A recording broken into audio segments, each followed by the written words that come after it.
Passou o PG. Senhoras e senhores, boa noite, tudo bem? Olha eu aqui, André Luciano, host do podcast do Caos ao Case, sempre com as melhores histórias de caos e de case do estado de São Paulo. Antes de começar esse podcast, quero saber aí de vocês, me dá dica aí se o som tá legal, se o vídeo está legal, pedir para se inscrever no nosso canal aí, dar o like, ativar as notificações, para que a plataforma possa entregar esse conteúdo para mais pessoas, tá? Nosso podcast que está com endereço novo, recomendação aí da plataforma, então tá um endereço novo, então precisamos da colaboração de vocês para poder estar curtindo. E quem estiver vendo e ouvindo aí pelas plataformas de streams, tais como Spotify, Deezer e tantos outros, dá um print, coloca aí as estrelinhas que você achar que merecemos, se for as 5, nós agradecemos, dá um print, marca o seu arroba que nós iremos repostar, não é isso, Camille? Isso. Então vamos conduzir a nave. Hoje eu trago aqui para vocês ele que é pagodeiro, cavaquinista, compositor de enredo, cavaquinista de algumas escolas de samba. Ele que produz aí diversos cavacos sobre encomenda para a maioria dos pagodeiros aqui do estado e do Brasil, e por encomenda. Também já fica aí a dica. O pessoal gosta muito dos cavaquinhos por ele feito, tá? Sem mais delongas, Pablo Luthier. Opa. Beleza, Pablo? Com a mão Tudo esquerda bem? aqui, com a mão direita. Obrigado, cara. Boa noite a todos, né? Boa noite. Obrigado pela oportunidade, né, de vir aqui falar um pouco do meu trabalho também, né? Sim. Que para muitos acham que tem um instrumento na loja lá e acham que é tudo feito na máquina. Cai do né? céu, né? É. Que tem uma maquininha que confecciona. Não tem. Pablo, vou pedir para você, não precisa ficar tão distante de mim. Vamos chegar Tá. mais perto, fazer aquela roda de samba, aquele samba de roda aí mais perto, para que o pessoal possa te ouvir. Beleza. O Pablo está aqui, o Pablo Luthier, assim foi o título da capa. Mas aqui o nosso podcast, independentemente da fantasia ou do personagem do qual as pessoas nos vê, nós gostamos sempre de explorar aqui a pessoa do artista, a pessoa do herói. Então, quem que é o Pablo, de onde veio, onde nasceu, é filho de quem, contar parte da sua infância aí para nós, o papai, a mãe, enfim. Conta aí quem é o Pablo, o nome legal. completo. Bom, meu nome é Pablo Vinícius Gonzaga Florentin, né? Eu sou daqui de Cubatão, nasci aqui mesmo, sou nordestino não. Os caras veem, às vezes acho que já tem gente que me chama de conterrâneo, né? Sim. Eu não sou não, nasci aqui e eu fui criado, né, só com a minha mãe, só com mulher dentro de casa, com mãe, com vó, e fui crescendo assim, cara, desse jeito, né? Em Cubatão, que lugar de Cubatão, Pablo? Caramba, cara, eu nasci, se não me engano, foi no Jardim Casqueiro. Eu nasci lá e depois fui morar em São Vicente, né? Fui criado a vida toda ali naquela parte da Vila São Jorge ali de São Vicente. Sim. A minha vida toda foi ali. Hoje que eu moro na área continental de São Vicente, que eu trabalho lá e tal, mas até hoje minha mãe mora lá também, naquela parte da Vila São Jorge, ali naquele miolinho que eu fui criado ali. Eu sempre fiquei ali, nunca... E como que foi a infância do Pablo lá na Vila São Jorge? O que fazia? Jogava bola? Conta aí pra nós aí. Na verdade, assim, eu nunca fui muito de jogar bola, não, cara. Eu gostava de... Eu me lembro que eu gostava muito de empinar pipa. E aí o cavaquinho veio muito cedo pra mim. Eu comecei a tocar muito cedo, acho que se eu não me engano eu tinha 9 ou 10 anos. E tinha um rapaz, que era um pai de um amigo meu, que ele trocava cavaquinho na porta dele. E aí eu grudei naquele cara, né? Ele sabia pouco também, mas eu não sabia nada, né? Um pouquinho ele sabia. Aí eu colava nele, ele tinha um bocado daquelas revistas, né? Não sei se tu lembra disso. Sim. Colocava na calçada assim, aí eu esqueci da vida, né? A minha infância acho que acabou ali. Aí eu já não quis mais saber de nada, de jogar bola, de sair com os amigos. Não, mas vem cá. Antes de aprender a tocar cavaquinho, como que para você aprender, você tinha que ter um cavaquinho? Você já tinha um cavaquinho? Não, assim, eu teve uma história interessante disso aí, eu já contei para alguns amigos meus, né? Que era assim, era um aniversário, né, que eu ia fazer, e a família juntava assim pedia para me escolher, né, um presente, né, para eles poderem me dar. Aí eu ia escolher um videogame, né? Porque era molecão e tal, todo mundo tinha aquela onda, né? E aí no outro dia, cara, eu acordei e falei que queria um cavaquinho. Agora, por que eu não sei? Porque esse pai do meu amigo que tocava, eu não tinha contato com ele, também não pensava nisso, em cavaquinho, eu nem sabia o que era isso que ele tocava.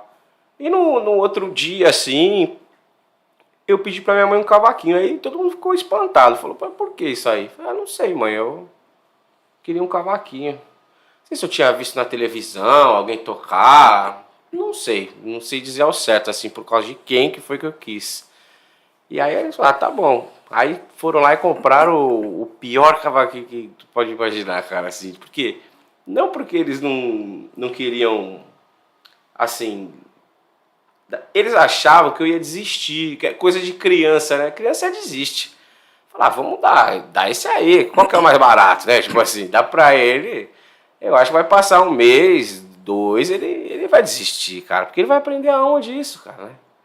Aí me deram o cavaquinho, aí eu ficava em casa, eu não sabia nem que precisava usar paleta, sabe? Aí eu ficava tentando tocar assim, e nessa época não tinha internet, não tinha professor de música, né? Eu me lembro que os CDs também eram caros, né? Que já tava. Ah, você já estava no tempo do CD já? Tinha acabado tinha, né? Era novidade, mas ainda tinha aquele disco Discman. pequeno, que era aquele preto pequeno, e também tinha Os LP. os LPs, né? E eram caros, né? Tipo, de comprar, né? De aquela época que tinha Top Disco, né? A Pergaminho, que tem até hoje, né? Lá ali no centro de São Vicente. Aí o que a gente fazia? Eu pegava uma fita daquelas cassete, né? Aquelas fitas, acho que não lembro o nome que a gente colocava no som. Sim. Eu apagava as músicas da minha mãe, tá ligado? Todo mundo fez isso. Eu apagava tudo, cara. Tinha lá a fotinho, né, dos artistas na capinha. Eu limpava elas e ficava esperando o horário do... Porque eu não tinha dinheiro, cara, pra comprar CD dos caras que eu queria aprender a música, né? E aí quando era aquele programa de pagode que tinha na época, eu não lembro também o nome, nem me faz tanto tempo. Aí quando tocava a música que eu queria, eu gravava. Isso em que ano, Pablo? Ai, cara. Puxa, será pra tu, se tu ver se nós estamos em... 2023. 2020. Há quantos anos atrás? Lá pro ano 2000, né? 2001. É Swing Brasil.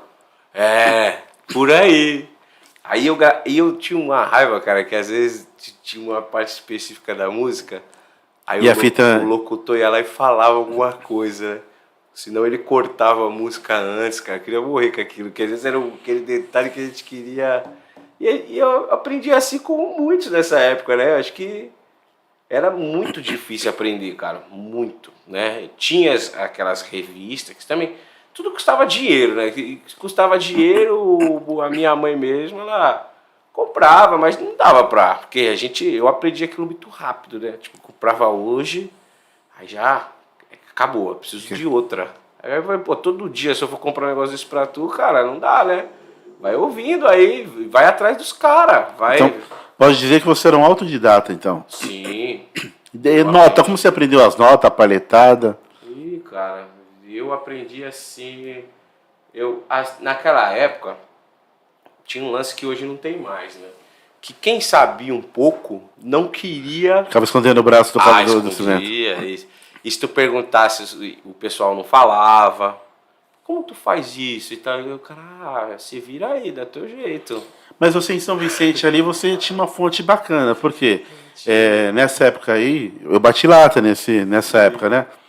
Nós saímos aqui às vezes de domingo, o Torquato, não sei se ele está nos vendo aí, que é cunhado do Doca, o Doca até falou que você fez um trabalho no instrumento dele, o Doca, o Jorge do Quintessência. Ah, sim. Eu e o Torquato, o Cezinha, nós vimos lá para Vila Margarida, para se relacionar com o pessoal do samba de primeira, lá o Delay, com o Bimbo, com o Fu, com o pessoal. Legal. E tinha um pagode também ali na praia, ali em São Vicente, né? E é muita gente boa ali o Arlindo, o Sombrinha, essa turma toda. Eu conhecia esses caras, né? Inclusive o Delay, eu conhecia de nome, não conhecia pessoalmente. Eu sabia que o Delay já dava aula nesse tempo. Né? Sim. E o dele toca muito, ele é um absurdo, né? Eu já fui na casa dele, fui conhecer ele agora, cara, depois de... Que hoje mora aqui, né? Ele mora aqui. Conheci ele através de um cliente meu, um cliente de reparo de instrumento, um monte, né? Tá. Que vai lá, ele falou, cara, a gente tava conversando disso, aí ele falou, tu conhece o Delay? Eu falei, olha, cara, eu conheço o Delay, assim, de nome, desde quando eu comecei, mas não conheço ele, essa pessoa... Aí os caras falam, pô, mas ele te conhece, porque todo mundo que vai lá fala de tudo. E os caras, tinha gente que até achava que eu tinha aprendido com ele, né, na época. Mas não, eu tinha dois caras, né, onde eu morava ali, eu morava assim. Aqui era... Eu morava aqui e aqui morava a irmã do Sombrinha, que é a Beth, né? Mas eu também não... Como eu era criança, eu via esses caras lá, mas eu não tinha contato com eles, assim, porque eu era um menino, né? Os caras... Eu via sempre, né? Os caras faziam samba lá na casa dela, eu ficava olhando lá de baixo, né? Mas passando ali a casa da Beth, morava dois caras na rua Duque de Caxias, que era o Totô e o Baita. Tá. Esses caras eram, assim, foram a primeira vez que eu tocava na rua, né? Eu sou conhecido lá onde eu cresci, porque eu levava o cavaquinho pra comprar pão, pra ir no mercado. Eu sempre tava tocando todo lugar que eu ia.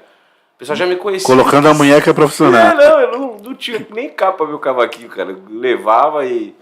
Todo lugar que eu ia, o cavaquinho ia. Aí um dia, tô tocando assim na rua, passou esse cara, né? Que era o Totô. Aí ele falou, pô, posso tocar uma música no teu cavaquinho? Eu falei, pode. E eu falei, pô, tomara que ele saiba mais que eu, né? Porque se ele souber...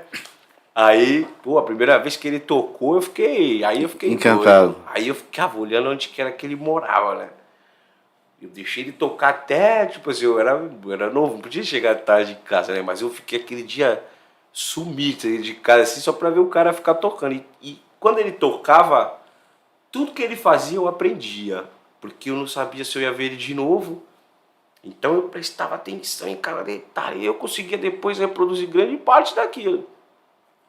Aí eu vi que ele entrou, umas 2 quarteirão pra frente, assim, entrou numa casa. Eu falei, ele mora ali.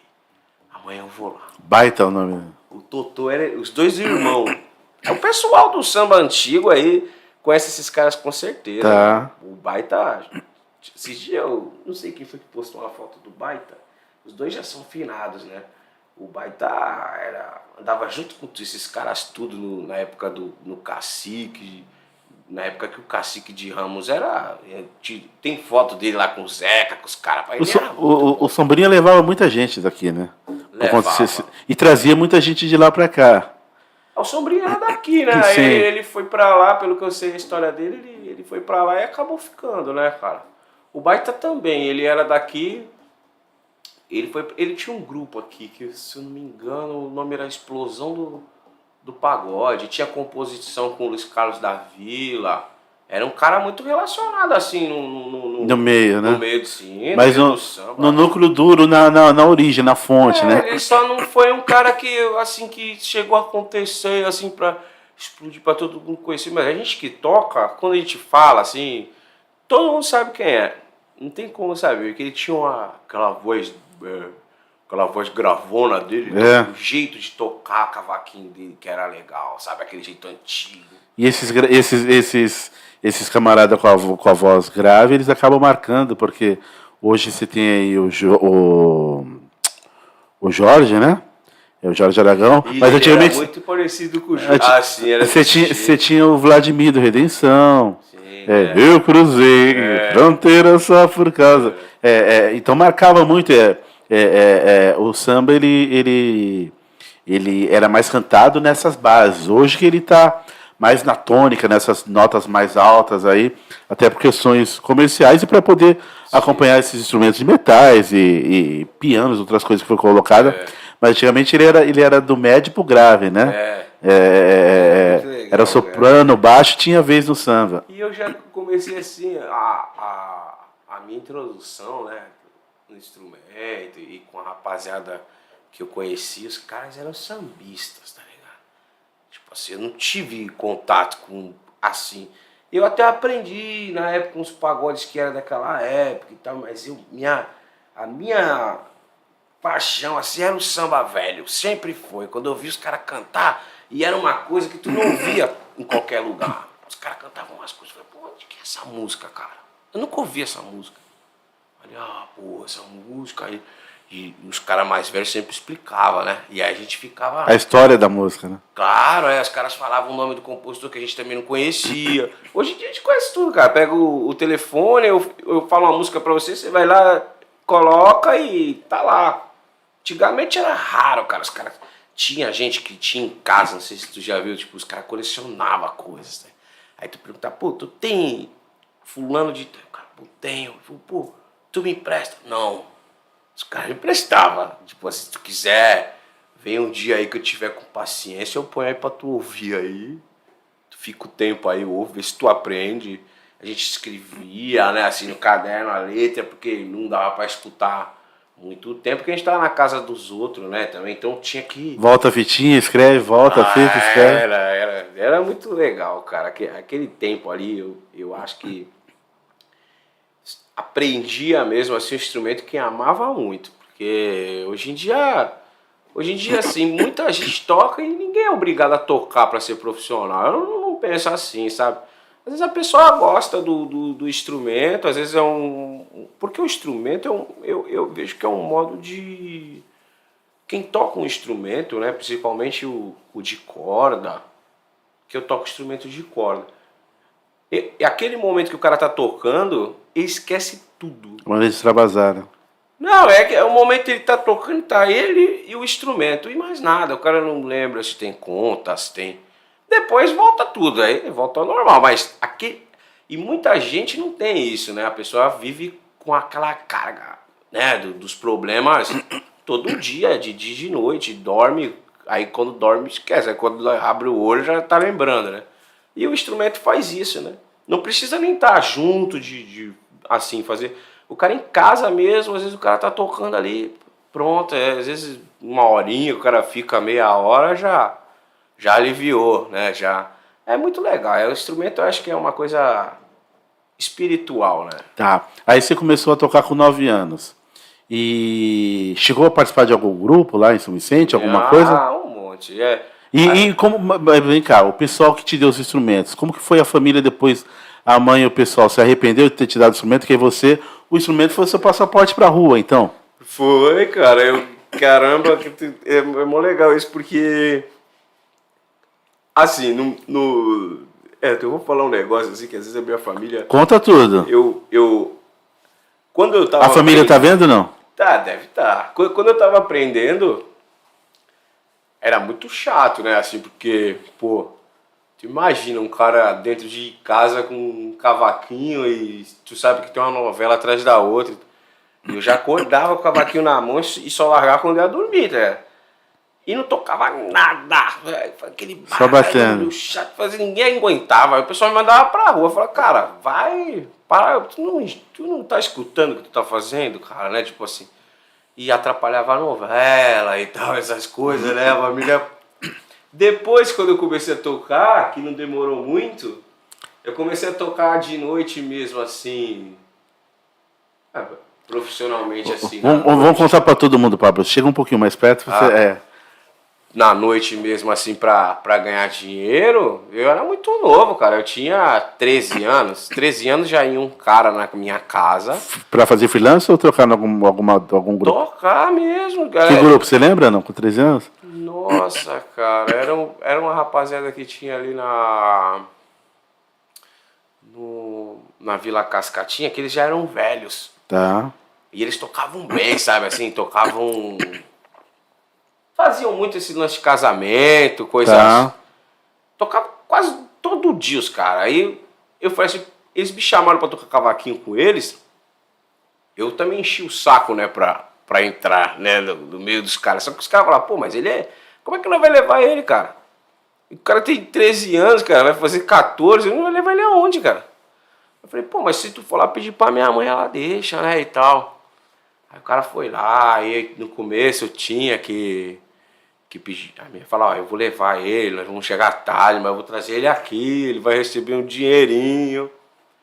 Minha mãe falou, eu vou fazer o quê, né? Vai lá, ele quer ir, né? E isso aí tornou um trabalho pra mim, assim, durante bastante tempo, cara, assim, até eu casar com a mulher que eu tô agora, aí agora, daí eu parei, fui trabalhar e tal, mas eu vivi da música, assim, até um tempo legal, assim, alguns anos. Sempre como banda, freelance ou em grupos, Pablo? Ah, não, eu tô até hoje, assim, eu tive grupos de amigos, né, assim, de menino. A molecada que a gente morava ali perto, aí um cismava de tocar uma coisa ou outra, a gente fazia um grupo atrás do outro, né, toda hora, né. Aí o último grupo que eu fiz parte agora foi o Esquina do Samba, né, que era o meu primo, tinha um finado Nenezão, o Sandro Simões. Aí fiz parte também do Esquina, dos Batuqueiros de Jorge, né? Que os meninos tocam até hoje, eu não posso. Não, acabou que os compromissos, né, da Sim. vida assim não. Acabou não dando certo, mas não tem, a gente não tem nada assim um contra o outro, não tem nada. E eu também toco às vezes com o projeto do Samba da Mangueira, de vez em quando eu vou lá, faço com a rapaziada, mas hoje eu tô bem mais assim. O meu trabalho eu preciso escolher, né? Não Sim. dá mais pra mim. Caminhos e escolhas, né? É. Apesar, hoje não é mais só o menino, hoje é o homem, o produtor, o camarada que confessiona cavaquinhos e tem compromisso com a esposa, né? Tem. Tem que harmonizar tudo, né? Tem que Difícil. contemplar todos os interesses aí, né? Ontem mesmo eu tava tocando no lugar, aí que foi o negócio do aniversário dos 10 anos lá do quintal do Magrão. Tinha um monte de gente lá, eu tava lá, toquei cavaquinho lá, cheguei em casa, já era mais de 1h da manhã, cara, no domingo, né? Eu fico pensando assim, falo, caramba, bicho, eu já não tô mais assim pra essa, sabe? Aguentando assim, a ficar, tipo, tarde na rua, não sei se eu tô ficando velho. Não sou velho não, mas é porque eu comecei muito cedo nisso, né? Eu comecei cedo demais, na noite, imagina, 14 anos, cara, eu morava com a minha mãe e, tipo assim, naquela tempo, assim, falando de valores, né? A paga de um pagode antigamente, assim, era 50, 80 reais. Só que eu, cara, não pagava conta em casa. O dinheiro que eu ganhava pra mim era uma fortuna, cara, porque eu tocava quase todo dia. Aí quem ia na minha casa perguntava pra minha mãe, ela falava assim, teu filho faz o quê, cara? Porque a gente vem aqui, cara, segunda-feira ele tá aqui, terça tá aqui, quarta... Só de noite que ele não tá, de noite ele some, aí de dia ele volta, né?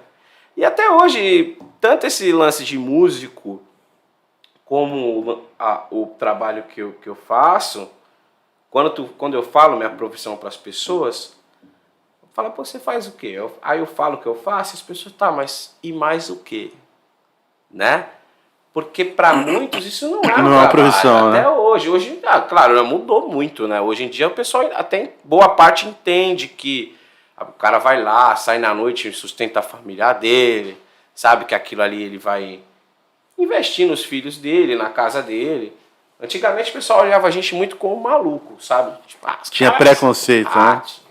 Mas antes de você falar da sua profissão, das suas obras de artes aí que você tem espalhadas aí pelo mundo afora, Pablo, eu queria que você contasse para o pessoal também que você tem uma jornada aí em algumas escolas de samba. Como que foi você ter entrado para participar, de fazer parte aí desse quadro musical aí que é anseio de todo e qualquer cavaquinista, ou violonista, ou cantor Cantor, enfim. Como que foi a primeira vez que te convidaram para você fazer parte aí de escola de samba? Tinha um rapaz que é o Marcelo tinha, não, ele tem, né? O Marcelo Chita, o Osvaldo, né? Que é meu parceiro até hoje. Do cavaco? Composição, não. O Osvaldo é um amigo meu da Areia Branca, um compositor antigo já. Um grande compositor mesmo. Comecei com o samba enredo com ele, né? Ele não tocava escola de samba, não. Ele fazia samba e a gente ia defender o samba, né? Hoje, exemplo, tem uma disputa lá, você deve saber como que é. Sim. E aí o pessoal vai... Mas o pessoal não sabe, conta pro pessoal. É assim, a escola dá um tema que eles querem falar sobre o carnaval e eles mandam uma sinopse, né? Que vem com todos os detalhes daquele tema e a gente Aí a ordem da escola, fantasia, até o horário que a escola vai desfilar, tudo tem a ver. Então, aí a gente vai fazer um samba para disputar com outro pessoal que também vai pegar esse mesmo tema, vai fazer. São todos falando da mesma coisa. Aí precisa ver quem consegue se enquadrar melhor no que a escola quer. O carnavalesco da escola quer. E aí é um negócio legal, porque tipo assim, a gente fala de disputa, mas lá todo mundo é amigo, viu? Não tem nada desse negócio de. Não é uma rivalidade, é uma rivalidade legal. É, quando a gente perde, e às vezes a gente perde pra um cara que às vezes a gente sabe, tipo, o cara acerta um tema melhor que a gente, cara. A gente também leu aqui e falou, pô, o cara pegou um negócio que a gente não pegou, cara. Ele viu coisa que a gente não viu. São detalhes, né? Quem fica mais atento aos detalhes contemplar tudo que está na sinopse? Da obra, se tu ficar atento nos detalhes, mas é coisa também que a gente sente assim, até arrepia, porque a gente, quando tá fazendo samba, de uma certa forma, não sei se todo mundo, mas eu já sei quando o samba tem uma projeção grande, quando a gente está fazendo. Eu não ouvi ainda o do outro pessoal, né? A gente fica esperando que... Fala assim, tomara que ninguém acerte, que a gente acertou, né? Mas a gente sabe, quando a gente faz uma coisa boa, assim, geralmente o compositor sabe. Como que é essa defesa? Primeiro vocês mesmo toca e canta? Sim. Ou já chama o intérprete da escola para já colocar a gente, assim... No campo harmônico que é confortável para ele cantar? Se for assim, quando a gente disputa samba aqui, em Santos, a gente procura chamar os cantores, os intérpretes que tem aqui, que a gente acha que vai combinar com aquele samba. Também tem isso. Ah, já a composição já é pensada em quem também vai cantar? É, sim. E se tem um cantor oficial da escola? Então a gente pensa nele. Ah, tá. Só que a gente tem que pegar um cara que combine também com ele. Tu entendeu? É isso. Quando a gente está escrevendo samba e a gente está fazendo, geralmente a gente sempre está falando, pô, esse samba ia ficar legal se fulano cantasse. E a gente já vai projetando tudo junto. Quando a gente vai fazendo samba, a gente já vai pensando em tudo isso. Em quem a gente vai chamar, como a gente vai gravar, aonde a gente vai gravar, como vai ser o arranjo. Tudo, a gente já está pensando tudo ali ao mesmo tempo. Mas o arranjo de harmonia ou de bateria também? De tudo, cara. O arranjo de harmonia, geralmente, eu penso, eu escrevo, né, também, o arranjo para a gente poder gravar, eu gravo também. Aí também tem a ajuda, quando a gente precisa de outros instrumentistas, a gente também contrata, assim, tudo isso é pago, né?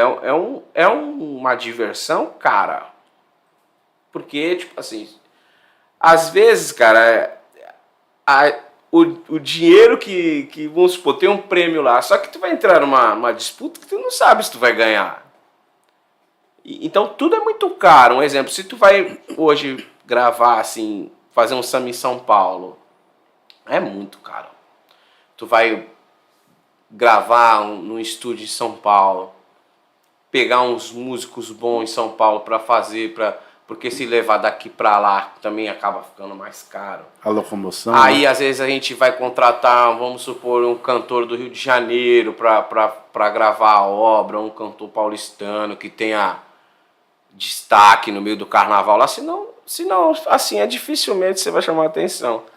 Aí vai ter que investir num vídeo, numa filmagem boa para poder divulgar isso e divulgar muito pro pessoal ver, entendeu? O pessoal da escola absorver a música e cantar, né? Aí tem que participar da escola também, a gente tem que ir lá, tem que falar com as pessoas, tem que cumprimentar todo mundo, tem tudo uma logística muito grande assim para tu conseguir chegar lá, assim, conseguir colocar um samba seu, porque eu acho que o maior prêmio do compositor, que nem eu, que já ganhei alguns sambas. E quais escolas você teve samba?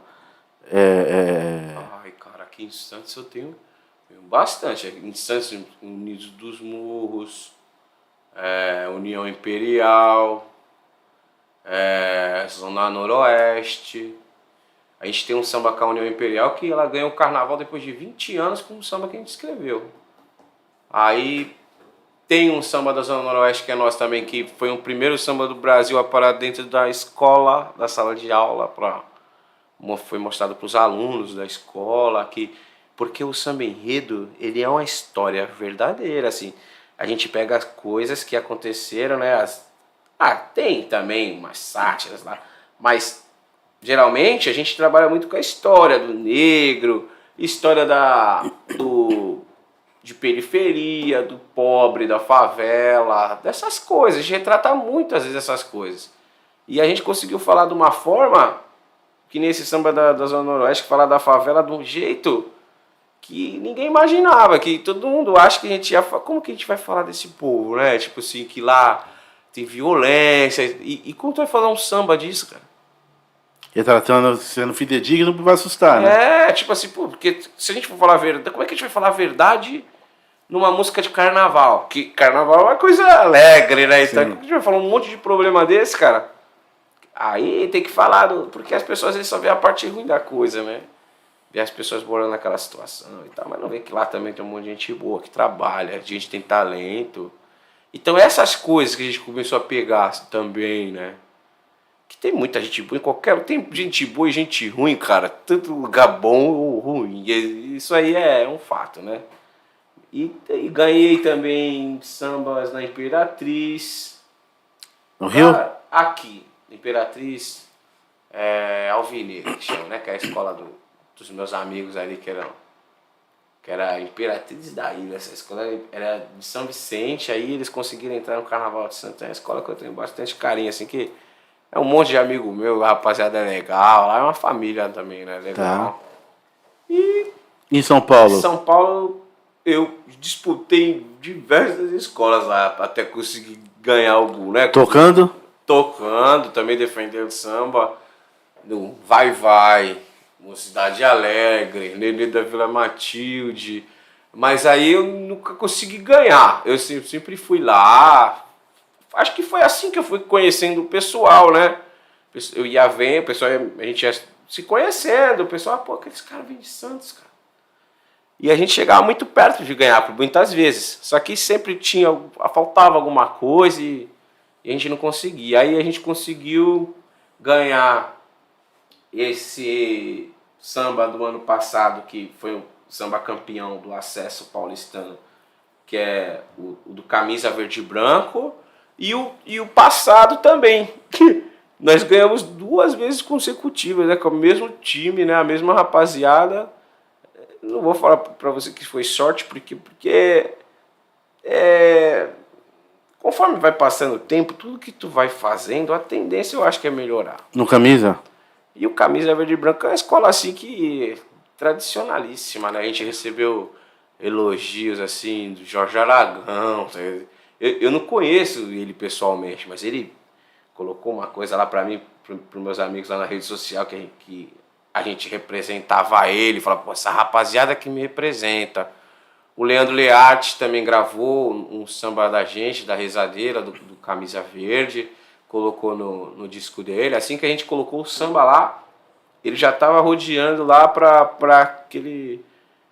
A gente tem uma linha de samba muito antigo, que nem eu te falei. Toda essa parte quando eu comecei, e a rapaziada que a gente também é do mesmo jeito. As mesmas referências. As mesmas, a gente joga no mesmo time. E o Camisa tem uma vantagem que o Camisa, independentemente da escola, até para ela poder angariar fundos, para poder subsidiar toda essa indústria do carnaval, ela sempre cultuou os eventos aí de finais de semana e na semana. E ali nasceu diversos grupos de pagodes, né? Sensação, eles. Todos eles que quisessem estourar, tinha que passar pelo Camisa. Já visto que o próprio Soeto, Belo, mantém até hoje lá. É por isso que e o pessoal do Rio gosta muito do Camisa. E, assim, o pessoal artista, o sambista, respeita muito o Camisa Verde. Pela história do Camisa, por ter formado diversos artistas, né, que a gente conhece. E eles falam até hoje do Camisa, né, o pessoal. E foi um sonho, cara. A gente não acreditou. Acho que até hoje a gente não acredita. Não se deu conta? Não. A gente quer... O dia que nós ganhamos o primeiro... O dia que a gente ganhou o primeiro samba no Camisa, cara, quando anunciou que a gente ganhou, eu fui embora, cara. Eu fui embora assim como se não tivesse acontecido nada. Só depois assim de uma semana, 2, que eu fiquei pensando, né? Aí as pessoas começaram a falar, né? Falaram, pô, cara, vocês ganharam o samba lá. Eu falei, foi. Mas não...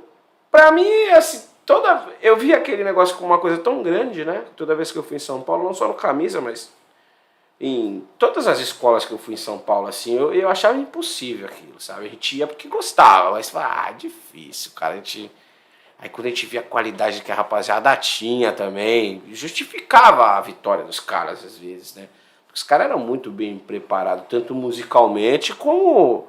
Escrevendo. Quando a gente olhava, assim, que eram os caras preferidos, né? Tipo, tem aquele lance, né, tem 20 samba, mas eu acho que os preferidos é esse. Então, quando era a vez desses caras, a gente olhava. Então, de uma certa forma, a gente aprendia com aquilo também. A gente ficava olhando e falava, é assim que a gente tem. Se a gente quiser ganhar alguma coisa, a gente tem que fazer assim, né? Mas aí o pessoal fala assim, pô, mas quanto ganha, né? Eu nunca procurei saber. Quando a gente entra numa disputa de samba enredo, eu acho que... Eu tô falando de mim, né? Eu não sei se em outros compositores veem isso, mas a gente gosta muito do tema. Se a gente gostar do tema, aí dá vontade de fazer. Explorar. A gente faz. Quando vai ver, já tá por aqui, ó. Já tá atolado até, já não tem mais como sair. Já tá embebedado. Já. E cá, Pablo, você tem essa vantagem de estar na questão do samba enredo, de ter a referência do samba raiz lá da fonte, até por conta dos dois irmãos no qual você narrou, de também circundar e ter que estar atualizado pelos sambas e pelos pagodes que tocam hoje aí na rádio, uns mais ricos em harmonia, outros menos ricos, mais pensado na parte comercial. Pergunto para você, tem muita diferença entre tocar um samba enredo, entre tocar um pagode comercial que toca na rádio? Tem. Como que é? O instrumento também tem diferença? O instrumento que vai ser usado para o samba enredo, para o que vai ser usado na roda de samba? Conta isso para nós. Pessoal, mas antes de eu responder, pedir pro pessoal, se tiver perguntas, já pode fazer as perguntas aí, tá? Ativar suas notificações que o Pablo vai responder dentro do possível, né, Camille? O pessoal que gosta do Pablo tá por aí, não? Tá por aqui. Ah, que legal. Então tá. A esposa tá aí também, Camille? Não sei. Qual o nome da esposa, Pablo? Silvana. A Silvana? Até agora não. Ainda não perguntou, de repente tá só Daqui a olhando. pouco ela aparece. Então tá. Bom, a diferença que tem dos dois, assim, é a paletada, né? A paletada é uma coisa assim que eu acho que não é todo mundo que consegue desenvolver. É um barato isso. Às vezes o cara toca muito bem um pagode, um samba, mas o samba enredo é uma coisa diferente. Não sei porquê. Eu conheço amigos que acabei de falar, eles tocam outros segmentos muito bem, mas quando chega nessa parte do samba enredo aí, muita gente... Até porque não é obrigatório, né? Eu acho que isso aí tá na pessoa, sabe? Sim. Eu não sei te explicar assim. É diferente. É diferente. Não existe uma fórmula, né? A pessoa... Hoje em dia tem, né? Muito vídeo de... O cara tentando ensinar, né? A pessoa a tocar, né? O samba enredo. Mas é poucos que conseguem assim desenvolver. Não a tocabilidade, é a paletada do samba enredo, é diferentaça. Eu não sei de onde veio isso aí, mas é difícil. E eu aprendi. Muitos amigos meus aprenderam, outros não aprenderam. Mas não deixaram de ser músicos não por causa disso. Mas é um detalhe, né? E vem cá, o camarada que ele tem um costume ali, que nem vocês, de desenvolver os temas, conforme aí os temas passados pela escola de samba, tem essa questão da paletada, ele tá tocando o samba enredo, virar essa chave para tocar os pagodes dolente, ou as repicadas que o próprio que eu penso que a repicada, a gente pode falar antes e depois do próprio Leandro, né? Sim. Eu conheci a repicada do Arlindo no banjo e a repicada do Delay, primeiras referências. Depois me vem Leandro Learte com um jeito diferente de repicar. E aí para dessa virada de chave? Você sair do enredo, de um final de mês de escola de samba e vem tocar um pagode convencional. E aí? Assim, eu vejo assim, a escola de samba, que nem eu faço parte de uma escola de samba em São Paulo, chamada Tom Maior, Tá. que eu sou cavaquinista atualmente hoje lá. Agora já estou indo para o 3º ano, né? Eu já entrei como cavaquinista oficial da escola. E, assim, lá em São Paulo, o pessoal se profissionalizou muito. Que a maioria dos cavaquinistas lá estudaram músicos, violonistas, né? Então os caras se relacionam muito bem com música.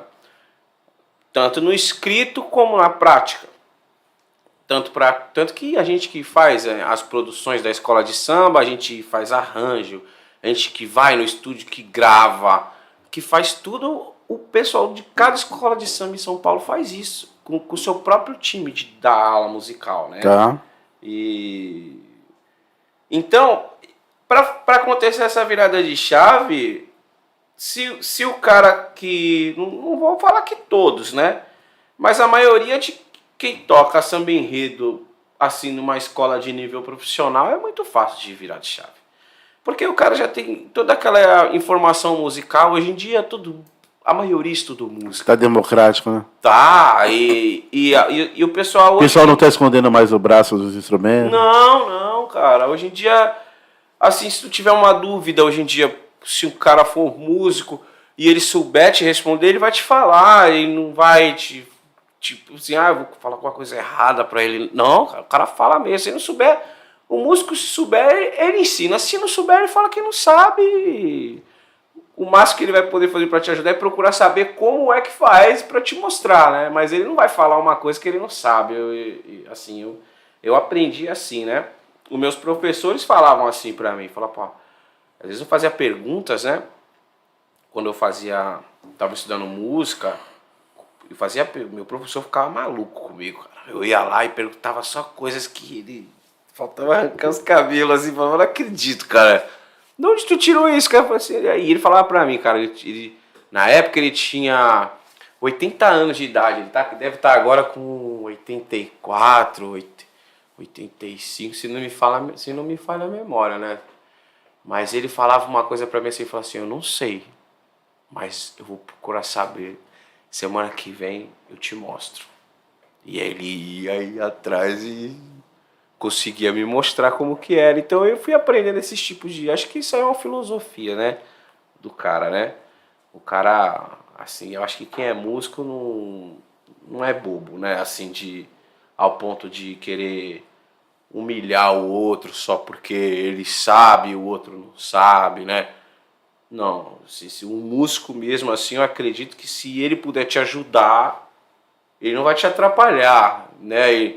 Mas se tu perguntar, ele vai te responder, não vai te cobrar nada por isso. Também não vai querer fazer um curso completo, né? Que aí tem que pagar o cara, né? Aí tu já vai estudar É diferente, né? Mas uma dica é uma dica. Outra... Agora a consultoria já é outra coisa. Opa, consulta, vamos para a aula. Vem cá, Pablo. Ontem você falou que teve lá no Pagode, lá no Magrão, comemoração dos 10 anos do Quintal do Magrão. Magrão que é um percussor aqui, né? E de ter continuado. Esse é guerreiro, esse realmente representa. Tem muita gente que toca, mas não deu continuidade. Ele mantém aí essa sequência. Eu lembro do Magrão quando ele era magro, lá no Magistral, nos festival do Lica, antes de ser o FECOM, era FEMAPS, eu acho. E lembro dele bem magro mesmo. Você acaba. Magrão era magro. Antigamente o Magrão era magro, hoje já não é mais magro. Hoje acaba de sair do carnaval. Você participou do carnaval agora pela Tom Maior? Sim. Acaba o carnaval. Estamos em abril. Sim. Quando que começa a sua jornada de novo de começar a ensaiar os novos enredos? Sobe, como que é a jornada? Sobe toda semana ou a cada 15 dias? Como que é? Quando começa, agora já tá... A gente se fala todo dia, né? A gente tem um grupo de WhatsApp, a gente se fala todo dia, o pessoal já tá imaginando o tema que vai falar esse ano, já tá começando os concursos de samba enredo, tanto aqui como lá também em São Paulo. Na verdade, lá em São Paulo, eu acho que aqui em Santos também, quando acaba um carnaval, a escola já tá pensando no próximo já. Já tem um planejamento? Tem. Uma diretriz já para alguns anos? Tem. Só que em São Paulo começa antes. Aí quando começa, cara, eu subo toda semana. Tipo, deve começar agora, quer ver? Em maio, junho, julho, agosto, começa. Até para a escola arrecadar no final de semana, né? Então, a escola, assim, pelo menos a escola que eu faço parte lá, posso falar da que eu trabalho, eles não visam muito isso não, cara. Eles não visam fazer evento assim para arrecadar nada. É muito legal isso. Eles pensam muito mais no trabalho que eles vão executar do que fazer. Tanto que lá tem um horário, é muito engraçado. Lá tem um ensaio que tu chega lá. Eu chego lá, vai um exemplo. O ensaio começa às 6 e acaba exatamente às 7h45. Quando acaba o ensaio, vai todo mundo embora, a escola fecha, acabou. E quando tu vê o ensaio lá, tu vê todo mundo dançando, mas aquilo tudo, eles não estão dançando à toa, tudo tem um... Por quê? Um porquê. Porque cada semana vem uma caravana de uma cidade que o pessoal vem ensaiar aquela ala, porque a escola de São Paulo é muito grande, né? Então eles vão vindo em semanas diferentes. Tem semana que vem uma caravana, sei lá, um exemplo, de Osasco, de vários lugares de São Paulo vem. Aqui de Santos também sai o pessoal de Santos para ir para Tom Maior, que eles vão lá, então aí é o final de semana deles ensaiar. Aí cada um tem um diretor de harmonia lá que toma conta de cada segmento. Aí você vai ter uma coreografia, aí tem os ensaios de rua também que a gente faz ali perto da quadra da Gaviões, ali é Sérgio Thomas, o nome da rua. É bem perto do AMB, assim. Tá. Que aí a gente dá uma volta na rua, assim, mas também é um barato lá. Que não é que... Não sei se tu... Quando é aqui, as coisas ficam, né? Sim. Tipo assim, tem um evento agora de... Aí pensa que é uma banda, né, de carnaval e o pessoal fica lá, quer beber. Não, lá quando a gente faz aquilo e acaba, as pessoas vão embora, cara. A rua já some todo mundo, parece que não aconteceu nada. Porque o pessoal vai ali pra ensaiar mesmo. Nesse intuito de profissional, né? De ter É muito... Eu não sei te dizer se é a questão também do profissionalismo, mas o comprometimento das pessoas, né? E deve ser uma coisa recíproca, assim, porque a escola também valoriza muito o componente, né? Pessoa que faz parte, né, da escola, assim, eles dão condução, mandam buscar e mandam levar de volta para casa. Vocês vêm por conta ou vem uma condução buscar aqui? Não, eu vou com o meu carro, mas tudo subsidiado pela escola. É assim, tudo é que nem eu moro em Santos, cara. Eu fui pra lá por indicação do amigo meu, o Cláudio, né? Ele me indicou, precisava de um cavaquinho lá. Aí ele falou, eu conheço um cara, mas ele é bom, mas ele mora lá em Santos. Cara, não tem problema. Se ele resolver o problema, daí, cara. Porque lá em São Paulo tudo é longe, cara, se tu for pensar. Então pra eles é a mesma coisa. Um exemplo, eu saí da minha casa, vim pra cá, aí eu olhei lá que dava 15 quilômetros, um exemplo. Cara, 15 quilômetros não é pra eles nada, cara. Tipo, tu vai na casa, eu moro aqui pertinho, onde? Aí o cara passa o endereço, você é 60 quilômetros. É tudo assim lá, 40. Não tem coisa assim de dar 10 quilômetros. E o tempo de deslocamento, dependendo se for na semana, é mais longe do que vir pra cá. Né? Vamos lá, Camille, já tem pergunta aí, não? Vamos dar. Só um pessoal aqui falando, ó. Vamos ver quem tá aqui. Vamos ver quem tá aqui, ó. Ó o Jean aí. Ó o Jean Carlos aguardando. Grande Jean, cantor. E hoje mora lá na Zona Norte de São Paulo. Legal. William Morales, dizendo que tá junto, tá? Aline de Lima Pereira. O William Morales, só som tá legal. Ó, o William Morales está dizendo que o cavaco vai chorar na canja. Não trouxe o cavaco, William. A Nicole Fernandes tá parabenizando o tio. Ah, obrigado. Ela tá em Londres, cara. Essa É? sobrinha. É. Oh, que beleza, hein? Diretamente de Londres. É. A Nicole. Toca também, não? Não. A Nicole Fernandes. Beijo da minhoca. Ela é minhoca. Eu chamava ela assim quando ela era pequena. Eu chamava ela de minhoca. Ela lembra até hoje. Já virou uma moçona, né? Agora, né? Toda vez que eu vejo ela, eu falo minhoca. Então tá. Pablo, vem cá. Vamos para a parte laboral. Nós falamos aí da sua jornada, como aprendeu a tocar, Sim, tocando samba de roda, tocando samba enredo. De onde veio essa ideia, ou como que nasceu, o que te deu, como que veio? Conta no detalhe aí como que o Pablo, cavaquinista, virou Pablo Luthier para fazer cavaquinho para a turma toda aí. Pois é, cara. Eu também às vezes não acredito, né?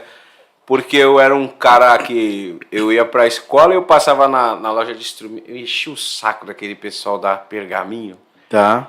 Era que nem um cachorro vendo uma máquina de frango, sabe? Olhando os instrumentos assim. E eu era apaixonado por aquilo. Eu pensava que era só apaixonado pela música, mas eu comecei a perceber que não era só a música, né? Eu gostava muito de pegar o instrumento na mão e olhar. Tinha alguma coisa a mais ali só do que tocar, né? Eu prestava atenção nos detalhes, achava bonito, sabe? Quando o instrumento tinha uns detalhes diferentes, eu ficava pensando como que era feito aquilo, né? Aí, depois de um tempo já eu tocando cavaquinho, eu me lembro que não devia ter, cara, mas eu era um cara muito curioso, então eu ia lá e eu fuçava nos meus instrumentos, no exemplo. Eu ia lá e trocava, substituía alguma coisa, não ficava maravilhoso, mas eu resolvi o problema. Tá. Sozinho, né? Pegava assim, colava alguma coisa, invernizava, estraguei muito instrumento meu, fazendo experiência, né? Sim. Depois não tinha mais volta, né? Tinha estragado, né, cara? Aí, cara, o que aconteceu? Nesse lance de eu ficar consertando meus instrumentos e tal, depois eu comecei a pegar um pouquinho mais de habilidade, fazendo só nos meus. E aí, esses instrumentos não era eu que tinha feito ainda, era instrumento que eu tinha comprado de outro luthier, que eu cuidava, assim, um exemplo. Aí meus amigos começaram a ver na noite, né? Falaram assim, pô, cara, como é que tu arrumou isso daí? Eu falei, cara, eu troquei em casa. Eu falei assim, pô, cara, mas como assim, cara? Tu não levou ninguém, assim, e ficou bom? Eu falei, ficou. Então tu faz isso no meu. Eu falei, tá bom. Aí esse cara me dava, eu não cobrava nada, cara. Nada. Porque era meu... Eu adorava, tipo assim, até hoje. Eu adoro mesmo. Pra mim parece que eu não tô trabalhando. Sabe quando eu tô trabalhando? Quem faz o que gosta, não trabalha um dia. Eu não sinto que assim, às vezes eu me sinto um vagabundo, eu falo assim, né? Porque pra dar a impressão que eu não trabalhei, né? Aí eu comecei a arrumar e começou a chegar muita coisa, né? Porque eu tinha muito amigo, né? No meio da noite, na música. Aí começou a chegar coisa.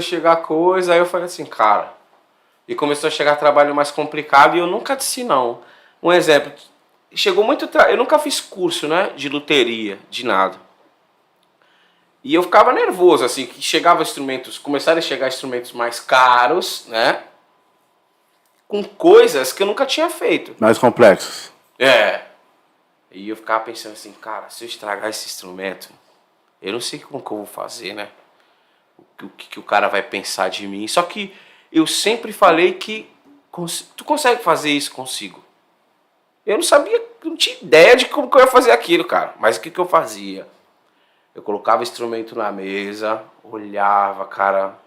Eu pensava 10 mil vezes antes de pôr as minhas mãos nele. Quando eu colocava a mão nele, eu já sabia tudo que eu ia fazer, como que eu ia começar e como que eu ia terminar. E eu conseguia fazer, executar, ficava pensando, e até hoje eu faço isso.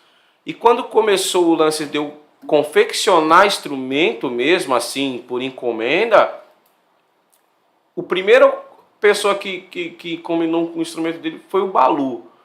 É um amigo meu que toca na noite, toca banjo, cavaquinho, toca com bastante gente aí. E aí ele ele falou um dia, ele foi lá e falou assim, já tinha arrumado os instrumentos, mas nunca tinha feito nada. Instrumento assim, nem para vender, não. Já tinha feito alguma experiência, assim. Tá. Mas ficou em casa, não vendi para ninguém, porque também não ficou muito bonito, né? Tá. Falou, cara, tu vai fazer um instrumento para mim. Eu falei, caramba. Aí, como eu disse para você que eu nunca disse não, eu sempre falei, não, eu consigo. Eu não tinha ideia do que eu ia fazer, cara. Fiquei várias noites sem dormir, sabe? Porque o cara, aí fomos lá, compramos umas madeiras, né? O material. E eu ficava olhando aquilo, tinha dia que eu não mexia, sabe? Eu olhava assim, eu trabalhava com outra coisa, que eu era barbeiro, né? Tá. Eu cortava cabelo. Então, nas horas vagas, eu fazia instrumento. Aí eu ficava olhando aquilo, falei, cara, não é possível, cara. Aí eu fui tentar desenvolver uma forma para poder virar a madeira, né? E ela ficar presa ali para fazer o formato do cavaquinho, né? E aí a primeira madeira que eu... Até hoje o meu forno é o mesmo cara que eu compro madeira, esse cara, né? O Moza. Aí eu fui virar a madeira e quebrei. A primeira vez. Quando quebrei. E eu fiquei lá até de madrugada, sabe? Assim, com aquele tubo quente, molhando a madeira e tentando achar uma forma daquela madeira envergar, né? Porque teoricamente eu sabia que era daquele jeito. Mas não... Mas eu não tinha mão jeito. ainda para fazer, sabe? Tem uma delicadeza, tem um carinho especial com a madeira para... Eu falo para minha esposa que às vezes até converso com elas, né? Para elas poder fazer aquilo. Vai direitinho, né? Tem aquele negócio de... E até eu pegar isso daí, cara, eu quebrei a primeira... As madeiras são caras. Eu liguei pro cara, falei, bicho, eu não quero mais fazer esse negócio aí não, ó.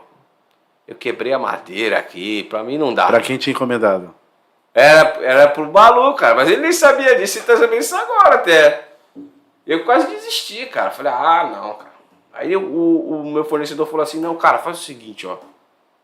Tu é um cara inteligente, bicho. Tu conseguiu fazer um monte de coisa, cara. Pô, isso daí é só um detalhinho, cara, é uma coisa pequena, cara. Tu vai conseguir, cara. Ele falou, vou te dar outra madeira. Eu te dou, não precisa pagar não. Vou te dar outra faixa, só que dessa vez não vai fazer... E ele era um cara que... Ele tinha feito alguns instrumentos também, mas ele hoje só faz comércio de madeira mesmo. Ele falou assim, se quebrou, é porque do jeito que tu fez tá errado. Não vai tentar daquele jeito de novo, vai quebrar outra vez. Pensa, vê um jeito melhor, né? Aí foi que eu desenvolvi um jeito, que é o jeito que eu faço até hoje. Aí consegui fazer o cavaquinho dele, entreguei pra ele, tem o cavaquinho até hoje, né? O primeiro cavaquinho, o número 1 que eu vendi, tá com ele, cara. E aí, cara, começou e eu não fiz isso assim pra... Como que eu vou te dizer? Pensando em monetizar e ganhar dinheiro? Não, eu fazia por prazer mesmo. Pra mim ia ser um hobby. Assim, pra mim eu pensava que eu ia fazer aqueles instrumentos para alguns amigos meus só e ia ficar naquilo, sabe? Aí começou a ficar pesado pra mim porque eu tinha que cortar cabelo de dia, todo dia, e cada vez ia chegando mais encomenda, cada vez ia chegando mais instrumento para arrumar, e aí eu não voltava mais pra casa, bicho. Porque aí eu fechava a barbearia, e a minha barbearia era embaixo e a oficina era em cima, que é um sobrado. E aí dali eu trocava de roupa, tomava um café, alguma coisa, subia e só Deus sabia a hora. Porque aí eu começava a ver, porque as pessoas me cobravam, né? Porque precisava do instrumento para trabalhar e tal. Então eu comecei a trabalhar, tipo assim, de sair de casa 7 horas da manhã e voltar para casa meia-noite, todo dia. Eu falei, não vai dar mais, cara. Preciso abrir mão. Eu tinha medo, né? Assim como toda pessoa tem medo de abrir mão de um negócio. Eu falei assim, pô, mas e se eu... Um exemplo, se eu largar minha barbearia, eu tenho dinheiro todo dia. Sim, um tá exemplo, seguro. né? Eu já tinha a barbearia há mais de 6 anos. Já tinha... Uma carreira consolidada ali. Tinha. E vai mudar. Vamos lá, vamos mudar. O William Morim, ele está dizendo aqui, pessoal, boa noite. Pablo, você está falando da madeira, você poderia dizer a diferença da sonoridade da madeira de jacarandá com tampo, em cedro canadense e faia com tampo de cedro canadense. Ah, que legal. Como é que é o nome dele? É o William Amorim. William Amorim. De repente é cliente vosso. É. Assim, o jacarandá e o faia, que é um maple, né? Que o nome da madeira é uma madeira da Alemanha, né? O jacarandá pode ser daqui do Brasil, mas também tem o jacarandá da Índia, Madagascar. Assim, as árvores tem no mundo inteiro, né? Só que geralmente a gente usa para fazer instrumento da Bahia e o da Índia. E o faia que ele falou é um maple, que é uma madeira que é da Europa, da parte da Alemanha. E o tampo de pinho também é uma madeira da Europa. E o cedro canadense é um pinho do Canadá. Ele não é um cedro assim. Tá. Ele é um pinho. Agora, a diferença de sonoridade dos dois, o jacarandá e o faia, eles são muito parecidos de densidade. O faia parece ser uma madeira clarinha, ela demonstra que é sensível, mas não é. Ela é uma madeira forte e dura. Tanto como o jacarandá. Agora, o que determina mesmo assim a sonoridade do instrumento, na minha opinião, assim, não é a madeira. A madeira ajuda muito, mas quem vai mesmo assim extrair o melhor que o instrumento pode dar, ou se o instrumento vai ser grave, ou se vai ser agudo, quem determina isso é o artesão. Na hora de fazer o instrumento, o cara pode ter a melhor madeira possível, mas se o cara, né, não passar esse sentimento lá pro instrumento, quando for... As pessoas me perguntam, pô, qual que é o instrumento? O jacarandá é grave? Pode ser ou pode não ser, vai depender do jeito. A escolha das madeiras é um barato isso. Um dia a gente tenta organizar um jeito de tentar mostrar isso, que é uma coisa que o pessoal tenta mostrar e é um assunto que não acaba. Tá. Porque as madeiras, elas têm sonoridades únicas.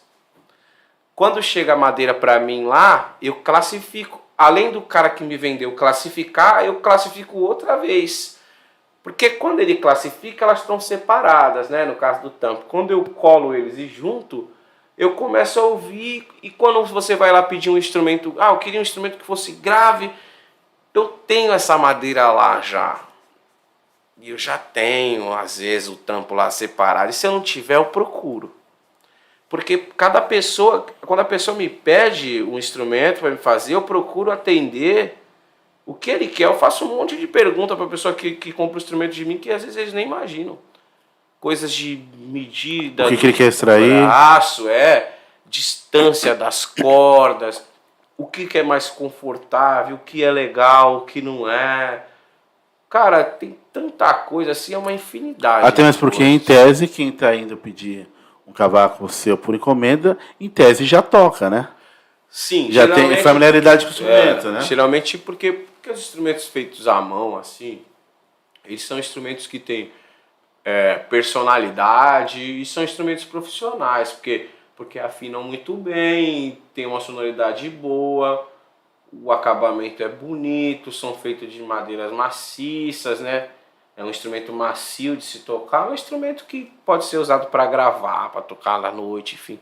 É um instrumento que atende todo mundo assim que trabalha com música, ou até para pessoa que fica em casa mesmo. Às vezes é o sonho do cara ter um instrumento profissional dentro de casa, até porque é muito mais legal, né, de tu ter um instrumento que possa te atender, né? Principalmente o pessoal que é solista, que depende muito da afinação do instrumento, também me procura bastante, né, por causa disso. Cara, sabe, o instrumento, ele é uma ferramenta, né, que o cara, ele pode usar essa ferramenta para trabalhar ou ele pode usar em casa, sabe, e a gente faz o instrumento para durar a vida inteira. A lógica que a gente acredita, é claro que eu falo isso para os caras, às vezes não pode durar a vida inteira, porque o instrumento é feito de madeira e cola. Não tem prego, não tem parafuso, pelo menos nos meus, não carrega isso, né? Então, até mesmo porque teria interferência direta no som do... Total. Tudo Eu acredito assim que as únicas coisas metálicas que vão ali no instrumento são os trastes e as tarraxas, que isso já é metálico já desde, né? É as únicas coisas, assim. E o máximo o jack, né? Que liga o cabo ali. Mas o restante, cara, é tudo madeira e cola, e o cuidado que tem que ter, e a madeira, ela não morre, né? Assim, o cara quando corta a árvore lá, ele acredita que aquela madeira morreu. Um exemplo assim, né? O instrumento maciço, que nem o jacarandá, ele precisa tomar um extremo cuidado com ele, com a umidade relativa do ar. Se você pegar um instrumento de jacarandá da Bahia e for para um lugar que a umidade relativa do ar é muito baixa, ele trinca sozinho, como se tivesse caído no chão. Às vezes o cara perde o instrumento, dependendo da... Tem essa interferência? Tem. O instrumento de jacarandá baiano também não pode ficar guardado dentro de estojo, dentro de casa, que nem o pessoal às vezes erra muito de... Compra um estojo caro, assim, bonito, né? Para proteger. Você já viu, né? E não, aquilo ali é só para transportar o instrumento de um lugar para outro. Mas quando chegar em casa, o instrumento precisa ficar num lugar no ar livre, que as crianças não peguem, né? E pegar o ar. Ele precisa da umidade, né? A madeira precisa da umidade relativa do ar. Tá, show. Ó, o William Amorim tá agradecendo aqui, tá dizendo que show. Pessoal, os amigos do Pablo que estiver aí vendo e ouvindo o podcast, pode fazer as perguntas, tá? Que dentro do possível ele vai respondendo. Nós vamos fazer questão de colocar aqui todas as perguntas. Pablo, vem cá. Aí o Pablo teve essa linha de corte da barbearia para confeccionar os cavaquinhos. Quando você falou não, você chegou a comentar com a esposa, eu vou parar com os cortes, e aí? E ela te apoiou? Falou, você tá louco? Não, ela sempre me apoiou, sempre, cara. Todas as escolhas que eu fiz, ela sempre, vai, cara, faz mesmo, né? É claro que preocupa, né? Preocupa. Ela sempre me apoia. Inclusive, ela trabalha comigo, cara. É? Na produção? Sim. Produção não, né? Ali esculpindo cada obra, né? Não, cara, ela trabalha de colocar a mão mesmo nas coisas, cara. De fazer mesmo. De desmontar coisas, descolar instrumentos. Pra mim, às vezes tem peças que tem que tirar. Ela tem um extremo cuidado de faz as coisas direitinho, cara. Ela era manicure, né? Fazia unha. Detalhe. Fazia muito bem, era detalhista, viveu disso durante bastante tempo. Aí quando ela ia vendo eu fazendo, né? E ela achava aquilo interessante. Ela olhava assim, falava, caramba, mas é tanto detalhe, é tanta coisa, né? Eu falei, Aí ela, posso te ajudar? Eu falei, pode. Aí ela gostou, porque trabalhar com a madeira é uma coisa também terapêutica, né? As madeiras que a gente trabalha para fazer instrumento, elas têm cheiro. E elas geralmente são bastante cheirosas, né? Então quando tu tá mexendo ali, aquele cheiro, tu trabalhando com aquilo, é um trabalho que não requer esforço, mas delicadeza, com tudo. Tudo tem que prestar atenção, tem que sentar, olhar. Então como fosse um artesanato, cara. Então aquilo te encanta. É uma obra de arte, né? É uma obra de arte. E cada obra é única, né, Pablo? Sim, é única e é legal quando a gente vê essa obra na mão de outras pessoas, né, de outros músicos. Quando eu entrego o instrumento para os meus clientes, né, eu falo para eles que do mesmo jeito que eu fico feliz do instrumento tá indo embora com ele. É mais um filho. Cara, um dia antes de entregar o instrumento assim, me dá uma... Cara, porque a vontade que eu tenho, se eu pudesse, era ficar com todos pra mim. Eu já falei isso pros caras várias vezes. Tudo que eu fiz, cara, eu olho assim o instrumento, eu toco. Aí ela falou pra minha esposa, eu falei, cara, eu acho que eu mereci um cavaquinho assim. Porque eu só tenho um cavaquinho pra mim, né? Eu já fiz um monte, né? Aí eu vejo um monte indo pra falar assim, esse aí eu não tenho, eu não tive assim. Os que eu entrego, eu considero que são muito melhores do que eu uso, né? Que eu tenho, assim. Cada um que eu faço, né? E eu vejo que vai saindo melhor, assim, que o outro. Em algum aspecto, assim. Eles são diferentes. Depois todos eles voltam. Depois fazer aí uma roda com todos esses esses cavaquinistas que Nossa, adquiriram o cavaquinho seu. Vamos lá prestigiar aqui, ó. O Jean Carlos Antunes está dizendo que tá ligado. Jean Carlos era grande... Ele era, não. Ele é um grande vocalista na área. Praia Grandense. Hoje mora lá na Zona Norte. Está sempre nas rodas de samba. Também, Jean, tem que prestigiar o Pablo lá na Tom Maior, hein? O Jean está dizendo que é muito importante contar a história da nossa gente. Parabéns, está te desejando sucesso. Obrigado. A Camille, que é a nossa produtora aqui, está dizendo que se além de cavaco, quais são os outros instrumentos que você produz? Isso é legal, porque assim, eu sou muito eu sou um cara de desafio, né? Eu gosto de... Eu fiz recentemente, acho que deve fazer de 1 ano para 2 anos, um violão de 7 cordas de aço pro meu amigo o Paulinho Ribeiro, né? Eu nunca tinha feito violão na vida, né, também. Qual Paulinho, que era do Andanças? Que tem o Rastafari, assim? Sim. Tocou muito com o Kiki, Andanças.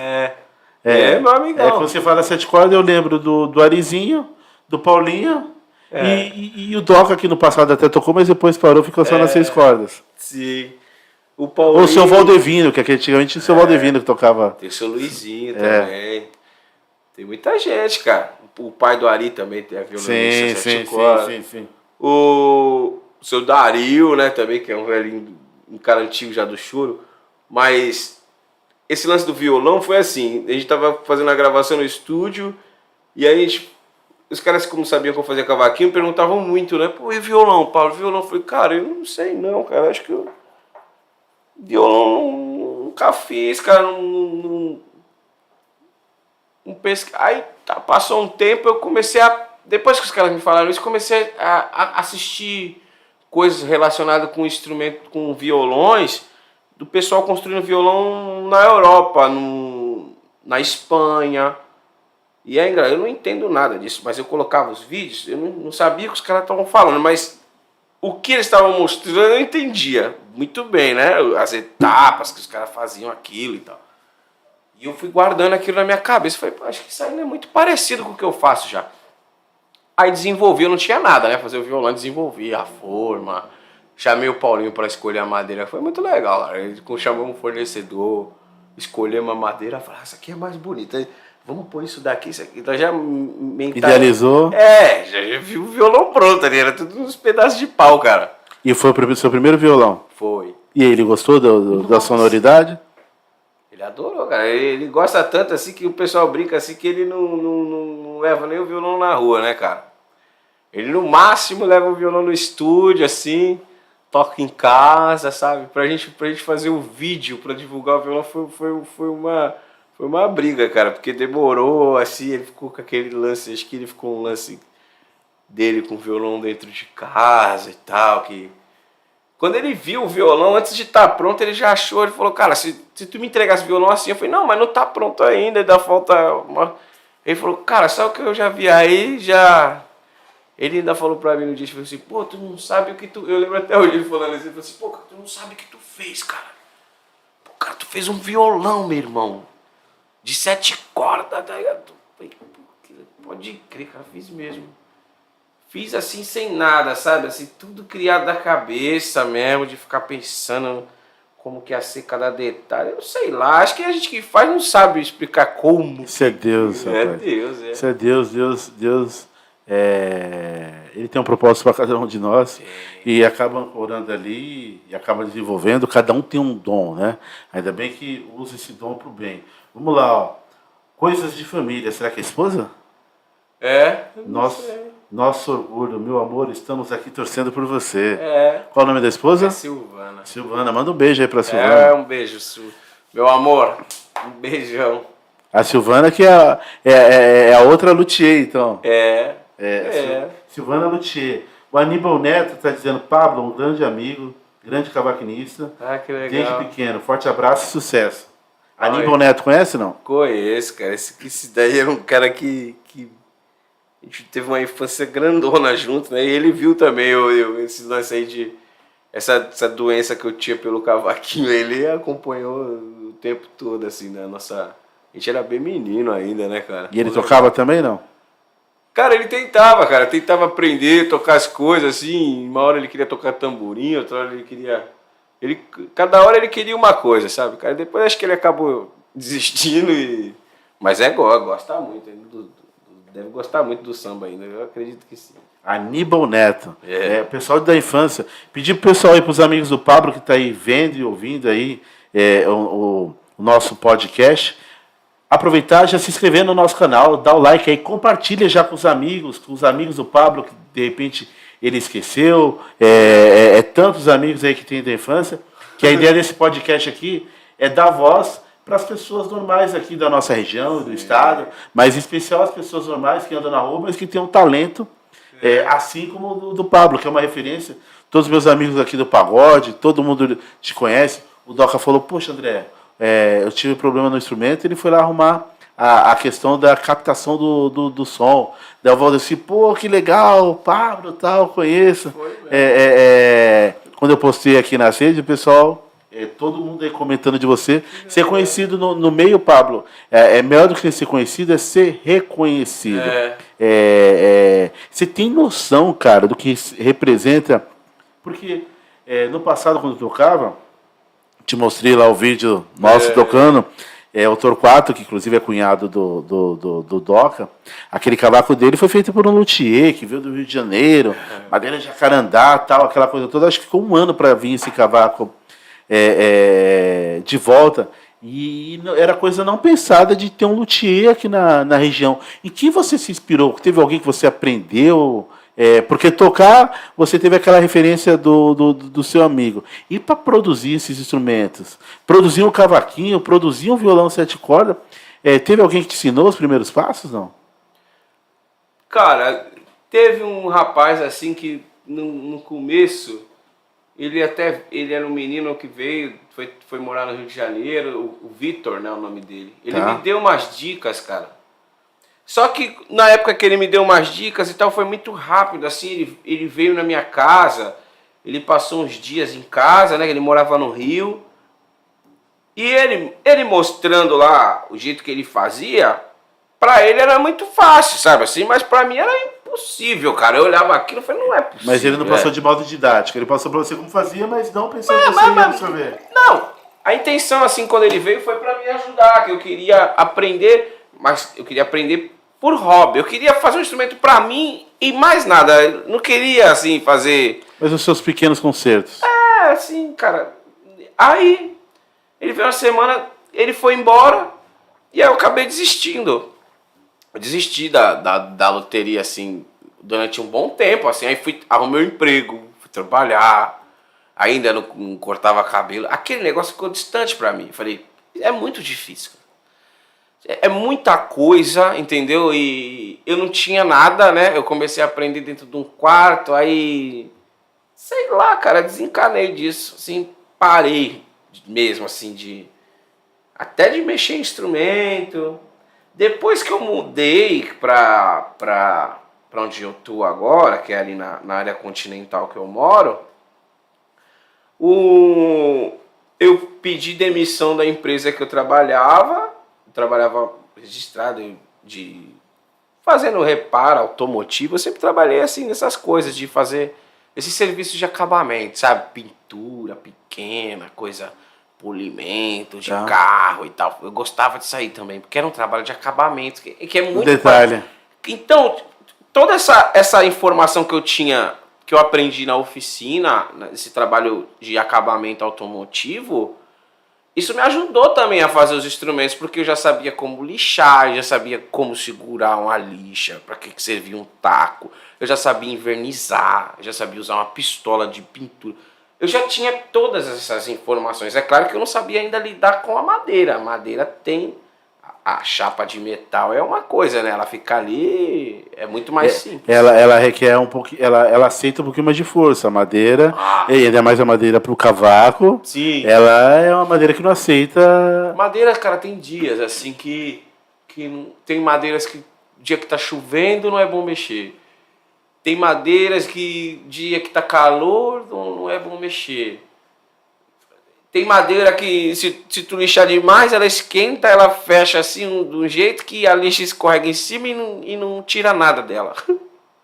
Então tu tem que lixar um pouco e espera um pouco. Deixa assim. É um trabalho que vai sendo construído aos poucos. Cara, é um trabalho assim que tu tem que ter, assim, que nem quando eu tô construindo um instrumento, eu não construo um só.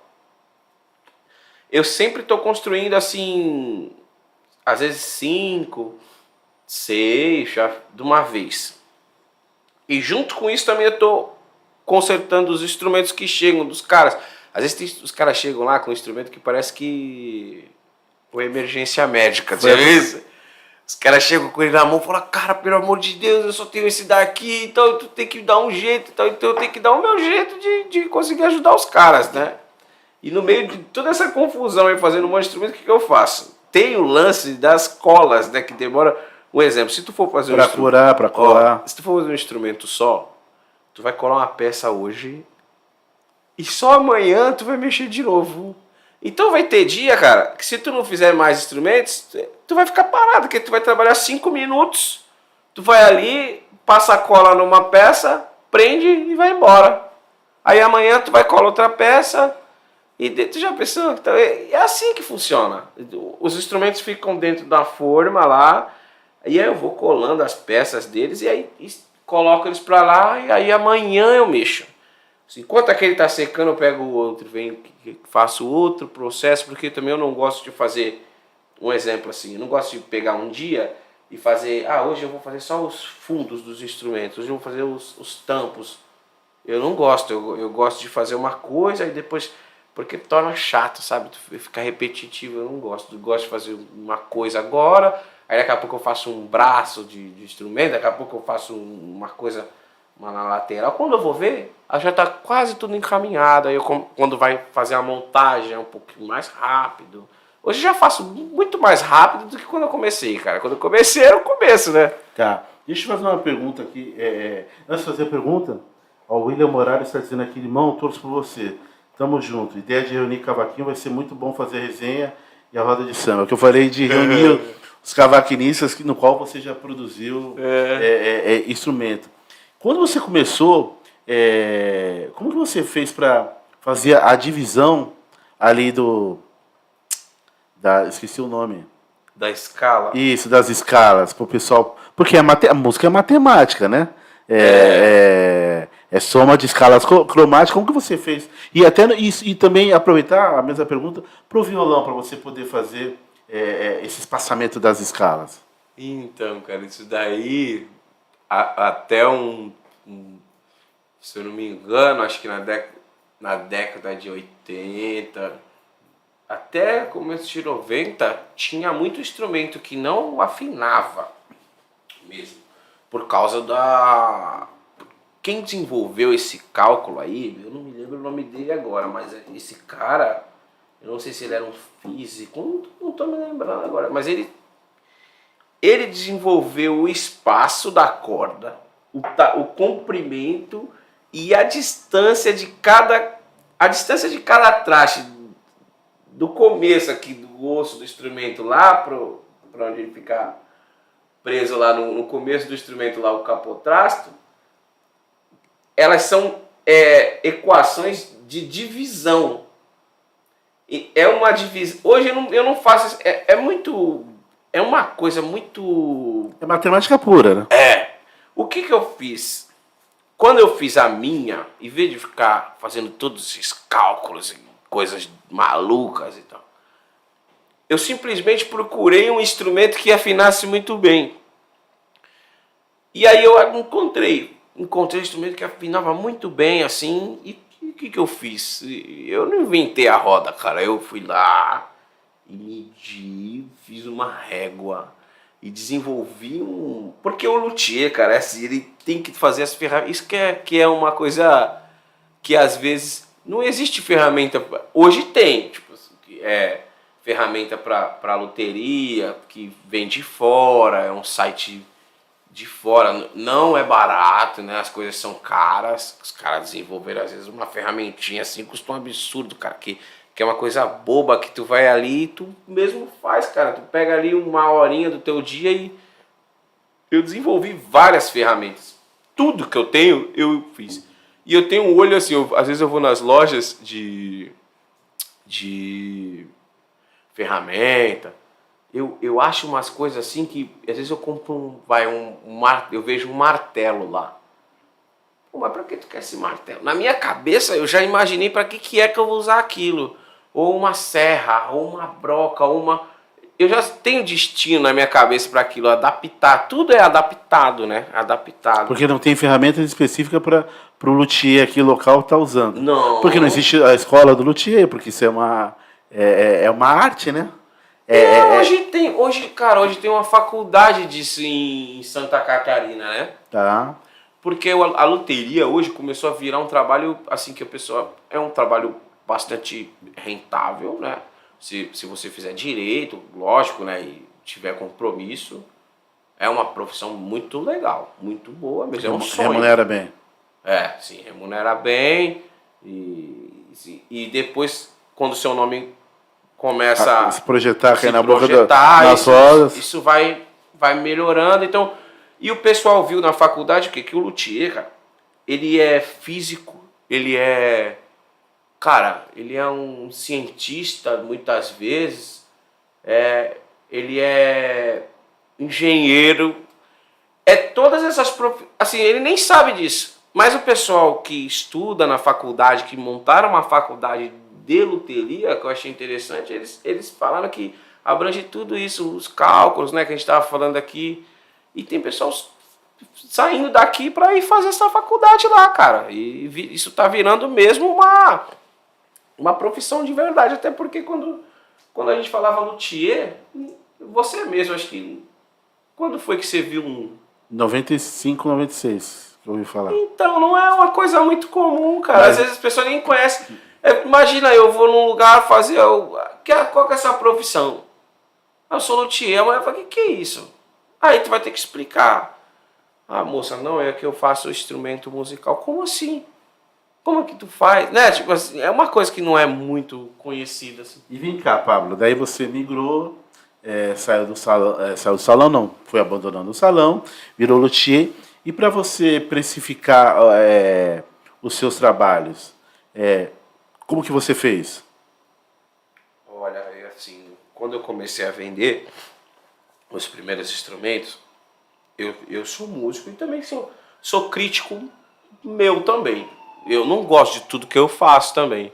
É claro, tem coisas que eu gosto, mas eu consigo ter um filtro de... Não é só porque eu fiz que aquilo é maravilhoso, eu não tenho isso. Tanto que eu ainda admiro muitos outros instrumentos de outros luthier. Eu não sou o melhor de nada, não sou o melhor do mundo não, né? Eu ainda admiro muito. Mas eu comecei assim, eu vendia de acordo com o que eu achava que valia aquele instrumento como cavaquinista, né? E olhando, eu sabia onde que estava, o que faltava mais para ser, não que fosse ruim, mas eu sempre me cobrei. Quando eu vi que o meu instrumento começou a ter um acabamento muito melhor, uma tocabilidade muito melhor, os captadores também que eu desenvolvi, eu que faço lá, e rapaziada, praticamente acho que todo mundo de Santos aqui, a maioria deles usa todos nos cavaquinhos deles os captadores que eu faço. Aí... Você mesmo desenvolve o captador? Sim. Que aí já é parte de... Já é outra coisa, né? Já tá saindo fora da parte da obra de arte.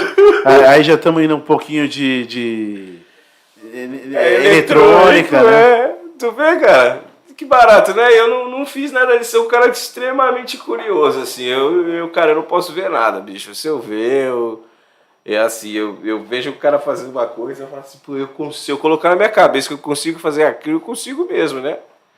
Aí, o que eu tava falando mesmo? Dos preços.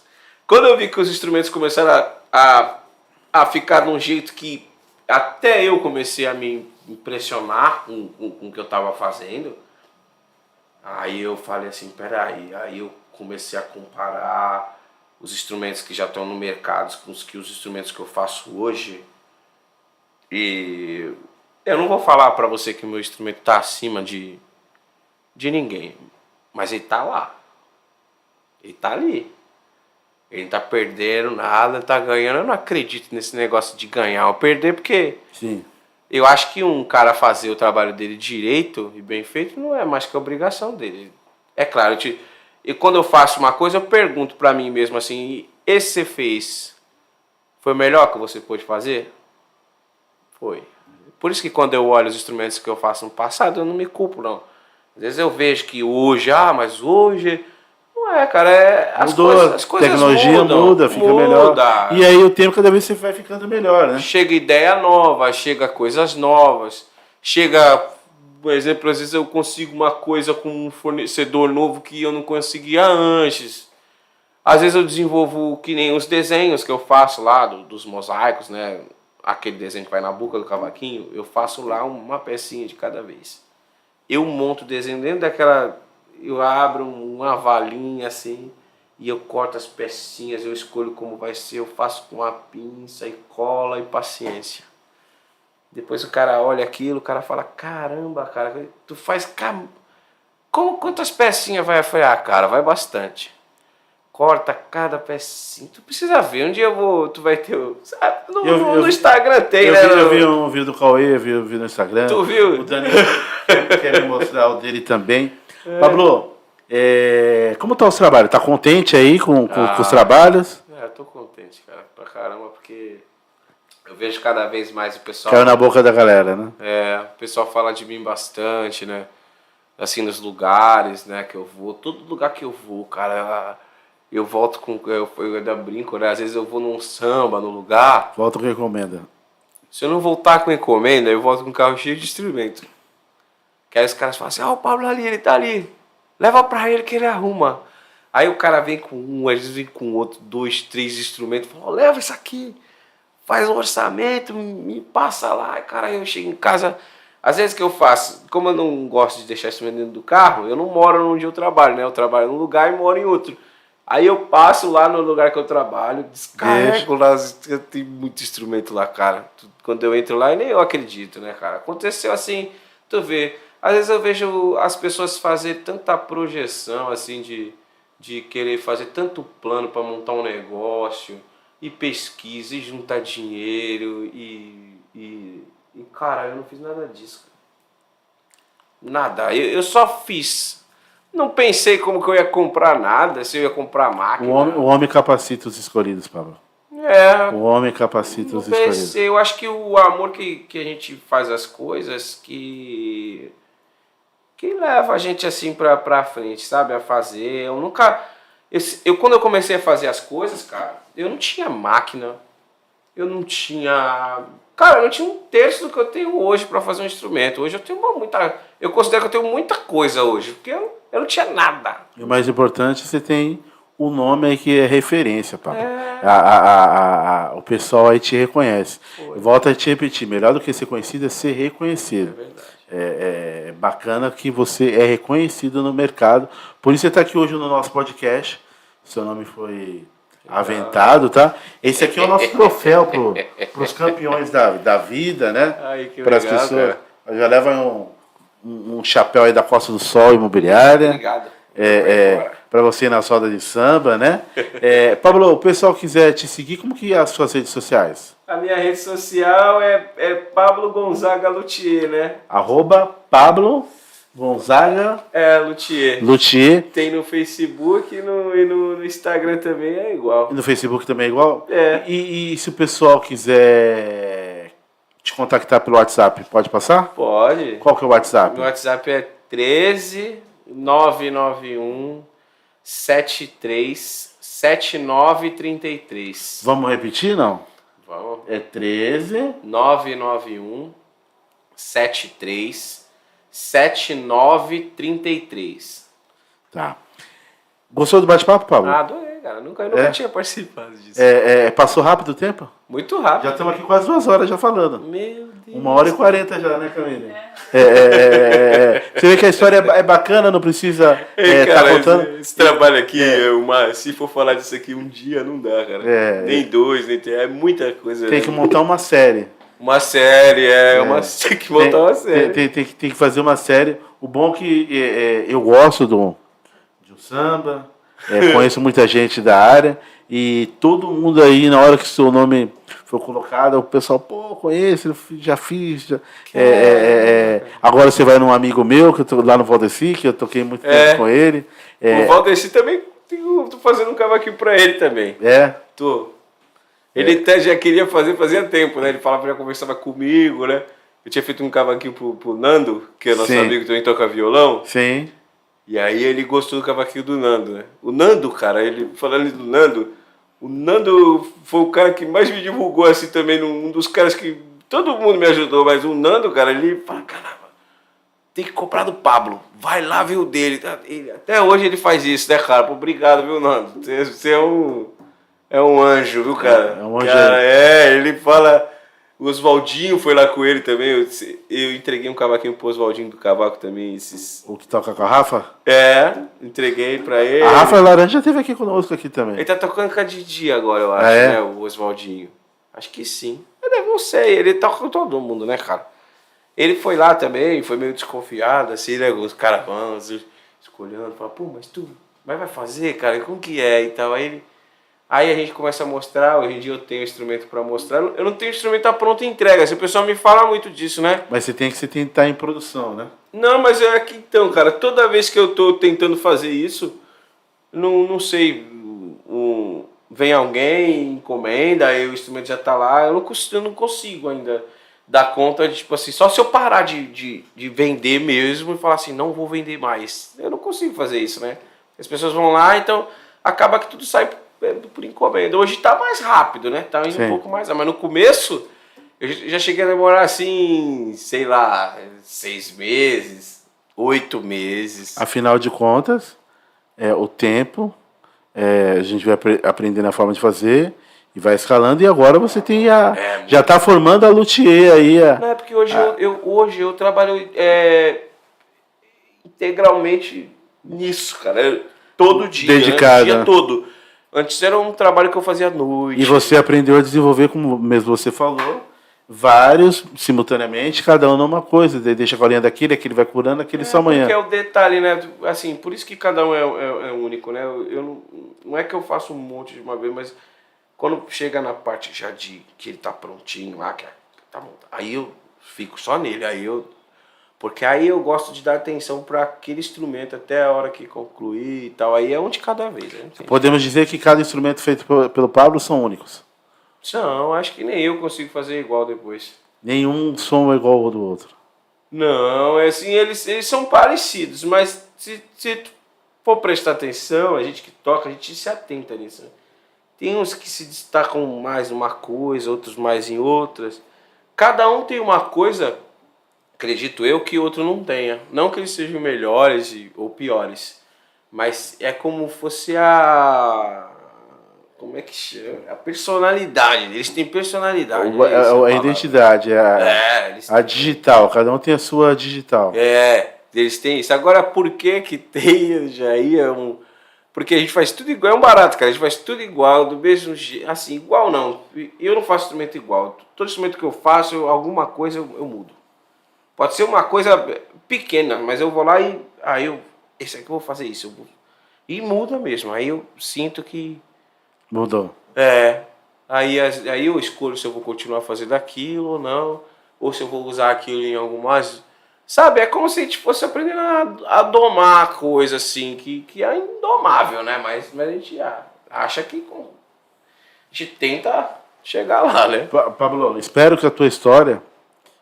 venha estar inspirando tantas outras pessoas. De repente tem tantos outros Pablos, às vezes não com o Pablo, não de João, José, com 9 anos, garotos, que tem mercado para todo mundo. Sim. Tá aí um cabeleireiro, porque a molecada de São Vicente ali ou jogava bola, ou ia cortar o cabelo, aqueles cabelos com as marcas, e o Pablo hoje é um grande luthier.